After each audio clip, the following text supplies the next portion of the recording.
बातमी राजकीय वर्तुळातून पुण्याच्या प्रभाग क्रमांक 15 मधून निवडणूक लढवणाऱ्या विद्यमान नगरसेविका रुपाली पाटील यांना निवडणुकीआधीच खुशखबर मिळाली आहे। गरोदर असलेल्या रुपाली पाटील यांच्या पोटात काल प्रभागात जोरदार प्रचार करत असताना अचानक दुखू लागलं। यानंतर त्यांना रुग्णालयात दाखल केलं असताना त्यांना पुत्ररत्नाची प्राप्ती झाली आहे।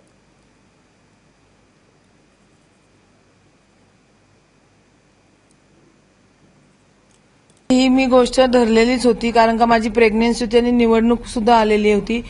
मला चालल्यामुळे म्हणजे मी रचरात पदयात्रेमुळे एकदम नॉर्मल डिलिव्हरी झालेली आहे, त्याच्यामुळे मी त्याचे आभारच मानेल। कोणताही त्रास झालेला नाहीये, एकदम म्हणजे जवळजवळ मी अर्ध्या तासामध्ये मोकळी झालेली आहे आणि हा पहिला विजय मला मिळालेला आहे। आणि राहिला निवडणुकीचा विजय, तर मी केलेल्या कामाची पावती माझे मतदार नक्कीच मला देतील हा विश्वास आहे।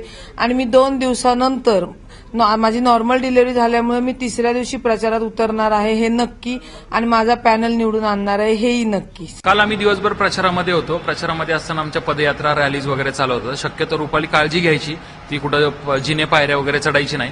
परंतु काल रात्री आम्हाला जवळ 12:30-1 वाजले घरी जायला। तिथून गेल्यानंतरून आम्ही जेवण करून झोपल्यानंतर पहाटे साधारणतः 5 वाजता तिला पोटात दुखू लागलं। त्या डिलिव्हरी पेन्स चालू झाल्या, त्याच्यामुळे आम्ही तात्काळ त्यांना दवाखान्यात घरातल्या मंडळींनी सगळ्यांनी आम्ही घेऊन आलो।